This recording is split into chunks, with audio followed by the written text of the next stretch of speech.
नमस्कार, मैं ओमकार पांडे और स्वागत है आपका न्यूज 18 राजस्थान के डिजिटल प्लेटफॉर्म पे। तमिलनाडु में अभी भी सस्पेंस बना हुआ है। थलापति विजय की टीवीके पार्टी सरकार बनाने की पूरी कोशिश कर रही है, लेकिन आधी रात तक अचानक सब कुछ उलट-पुलट हो गया। 9 मई को विजय के मुख्यमंत्री बनने और शपथ लेने की बड़ी बड़ी उम्मीदें बनी थी, मगर देर रात तक ये उम्मीदें टूटती नजर आईं। पूरा राज्य इस बात को लेकर उत्सुक है कि आखिरकार अगली सरकार कौन बनाएगा और कब बनेगी। दरअसल तमिलनाडु विधानसभा में कुल 234 सीटें हैं।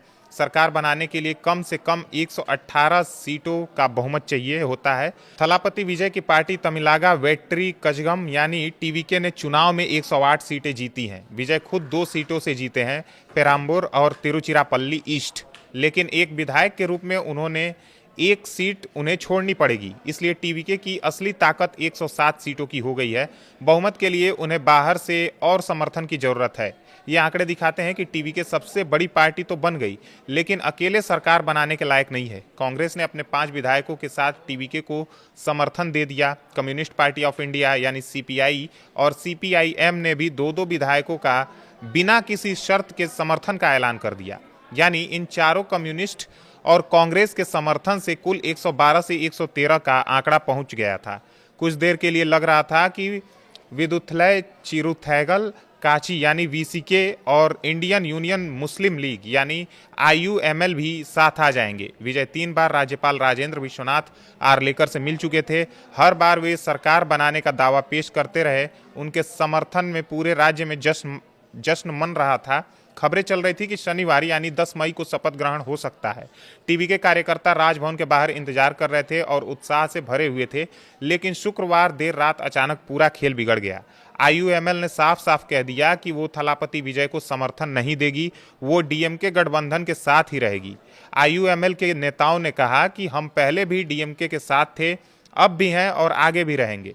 हम एक स्थिर और धर्मनिरपेक्ष सरकार बनाना चाहते हैं। हम भाजपा को राज्य में किसी भी तरह से घुसने नहीं देंगे।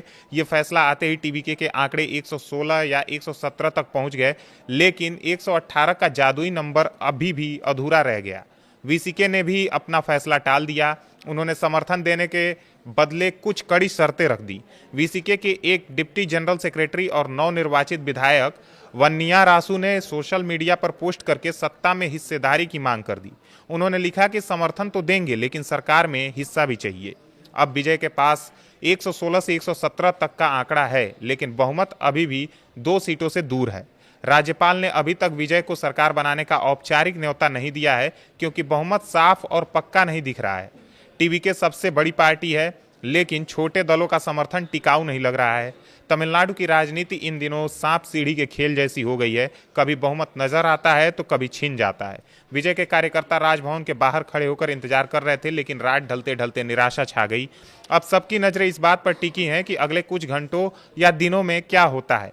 क्या विजय दोबारा बातचीत करके समर्थन जुटा पाएंगे, या फिर वीसीके और आईयूएमएल के साथ कोई नया समझौता हो जाएगा, या फिर डीएमके और एआईएडीएमके कोई नया गठबंधन बना लेंगे। ये पूरा मामला दिखाता है कि सत्ता बनाने का खेल कितना नाजुक और अनिश्चित हो सकता है। थलापति विजय ने फिल्मों की दुनिया से राजनीति में कदम रखा। उनकी पार्टी टीवीके सिर्फ 2 साल पहले बनी थी, लेकिन पहली बार चुनाव लड़ते ही उन्होंने तमिलनाडु की पुरानी पार्टियों डीएमके और एआईडीएमके को चौंका दिया। 234 सीटों वाली विधानसभा में टीवीके 108 सीटें जीतकर सबसे आगे निकल आई। डीएमके के पास करीब 59 सीटें हैं और एआईएडीएमके के पास 47 के आसपास। दोनों पुरानी पार्टियां अकेले सरकार बनाने के लायक नहीं बची। विजय ने कहा था कि वे एक नई, साफ सुथरी और युवाओं की सरकार लाएंगे। उनके समर्थक मुथल महचार यानी मुख्यमंत्री कहकर पुकार रहे थे, लेकिन अब असली परीक्षा शुरू हो गई है। विजय को साबित करना होगा कि वे सिर्फ फिल्मों के ही हीरो नहीं, बल्कि राजनीति में भी स्थिर सरकार चला सकते हैं। बंगाल में शुभेंदु अधिकारी की तरह यहाँ भी बदलाव की हवा चली थी, लेकिन यहाँ गठबंधन और समर्थन का खेल थोड़ा ज़्यादा पेचीदा हो गया है। कांग्रेस ने डीएमके से अलग होकर टीवीके का साथ दिया, क्योंकि वे धर्मनिरपेक्ष और स्थिर सरकार चाहते हैं। कम्युनिस्ट पार्टियों ने भी बिना शर्त मदद का वादा किया, लेकिन आईयूएमएल और वीसीके जैसे छोटे दलों की शर्तों और उलटफेर ने सस्पेंस को बढ़ा दिया है। अभी तक राज्यपाल ने कोई अंतिम फैसला नहीं लिया है। वे विजय से बहुमत साबित करने को कह रहे हैं। अगर विजय 118 का आंकड़ा पक्का कर लेते हैं तो शपथ ग्रहण जल्दी ही हो सकता है। शपथ समारोह चेन्नई के जवाहरलाल नेहरू इंडोर स्टेडियम में होने की संभावना है, लेकिन अगर समर्थन नहीं मिला तो स्थिति और उलझ सकती है। कुछ लोग कह रहे हैं कि डीएमके और एआईएडीएमके मिलकर भी कोशिश कर सकते हैं, लेकिन अभी तक कोई ठोस कदम नहीं उठाया गया है। तमिलनाडु की जनता पिछले कई सालों से बदलाव चाह रही थी। डीएमके की पुरानी सरकार पर कई मुद्दों जैसे बेरोजगारी, महंगाई और विकास के कामों को लेकर सवाल उठे थे। विजय ने युवाओं, किसानों और आम लोगों के मुद्दों को लेकर पार्टी बनाई थी। अब लोग उम्मीद कर रहे हैं कि नई सरकार इन समस्याओं पर ध्यान देगी, लेकिन पहले सरकार बननी तो चाहिए। आज तक की लेटेस्ट अपडेट्स के मुताबिक वीसीके और अन्य छोटी पार्टियों से बातचीत जारी है। कुछ खबरें कह रही हैं कि वीसीके ने आखिरकार समर्थन का संकेत दे दिया है, जिससे आंकड़ा 118 तक पहुंच सकता है, लेकिन अभी तक आधिकारिक घोषणा नहीं हुई है।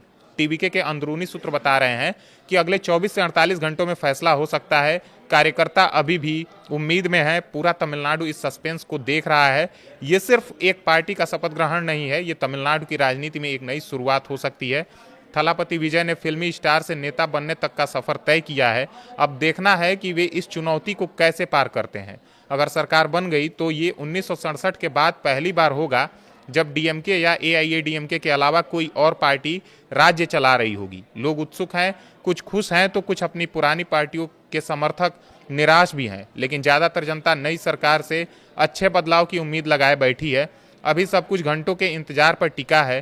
क्या विजय बहुमत साबित कर पाएंगे? क्या शपथ ग्रहण कल हो पाएगा या फिर और ट्विस्ट आएगा? पूरा राज्य इन सवालों के जवाब का इंतजार कर रहा है। तमिलनाडु की राजनीति एक बार फिर साबित कर रही है कि सत्ता का खेल कभी आसान नहीं होता, लेकिन थलापति विजय जैसे नए चेहरे ने इसमें नई जान डाल दी है। अब देखते हैं कि ये सस्पेंस आखिर कब खत्म होता है और नई सरकार कब सत्ता संभालती है।